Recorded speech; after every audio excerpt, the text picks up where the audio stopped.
Jury capability. There are so many major problems already discussed. I'm just going to refer to some of them. Rigid separation of discipline. 2020 সালে জাতীয় শিক্ষানীতির ওপর বিশেষ seminar অনুষ্ঠিত হলো Balurghat B Ed কলেজে। জাতীয় শিক্ষানীতির গুরুত্ব কি এই সব এদিনের সেমিনারে তুলে ধরা হয়। শুক্রবার দুপুরে একটি অনুষ্ঠানের মধ্যে দিয়ে এই সেমিনার আয়োজন করা হয়। এদিনের সেমিনারে উপস্থিত ছিলেন দক্ষিণ দিনাজপুর বিশ্ববিদ্যালয়ের উপাচার্য দেবব্রত মিশ্র, জেলা শাসক বিজেন কৃষ্ণা, রায়গঞ্জ বিশ্ববিদ্যালয়ের উপাচার্য দীপক কুমার রায়, বালুরঘাট বিএড কলেজের পদাধিকারী সহ বিভিন্ন বিশ্ববিদ্যালয়ের অধ্যাপক সহ অন্যান্য পদাধিকারীরা। এদিন প্রদীপ প্রজ্বলনের মধ্যে দিয়ে অনুষ্ঠানের শুভ সূচনা করেন দক্ষিণ দিনাজপুর বিশ্ববিদ্যালয়ের উপাচার্য দেবব্রত মিশ্র সহ অন্যান্য বিশিষ্টজন।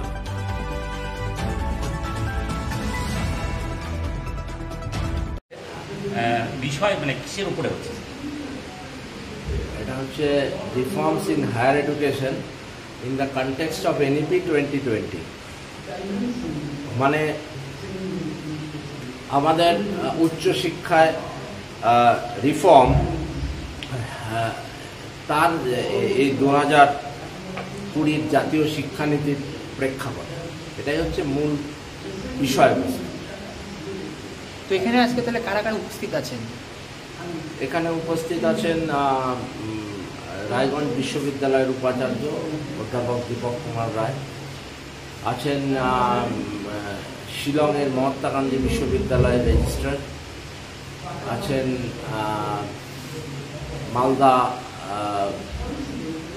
মালদা বিএড কলেজের প্রাক্তন অধ্যক্ষ শক্তি পাত্র এবং সুমন্ত চট্টরাজ দুজনে, আর অন্যান্যরা আছেন।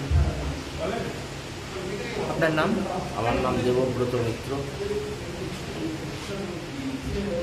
বলুন, আপনি এই আজকের সেমিনার নিয়ে স্যার আপনি কতটা গুরুত্ব রয়েছে সেমিনার আজকের এই সেমিনারের অসীম গুরুত্ব, কারণ আগামী দিনে জাতীয় শিক্ষানীতিকে যদি সঠিকভাবে ভারতবর্ষে এবং পশ্চিমবঙ্গে সঠিকভাবে যদি এটাকে চালু করতে হয়, তাহলে উচ্চশিক্ষা প্রতিষ্ঠানগুলো সরকার এবং বেসরকারি শিক্ষা প্রতিষ্ঠানগুলোকে সমানভাবে অগ্রণী ভূমিকা গ্রহণ করতে হবে। নইলে জাতীয় শিক্ষানীতির যে মূল বিষয়, যে মূল গুরুত্ব, যে মূল তাৎপর্য, সেটা সঠিকভাবে প্রণোদিত হবে। সুতরাং সেই কারণে আজকের যে সেমিনার, কিভাবে দেখুন কোনো নতুন কিছু করতে গেলে তার বহু বাধা আসে, সেই বাধাগুলোকে কিভাবে দূর করা যায়, কি করে আমরা সেই বাধাগুলোকে দূর করে এই শিক্ষানীতিকে প্রণীত করতে পারি, তার উদ্দেশ্যেই আজকে এই সেমিনারটা আয়োজন করা হয়েছে এবং এটা অত্যন্ত গুরুত্বপূর্ণ সেমিনার বলে আমি মনে করি।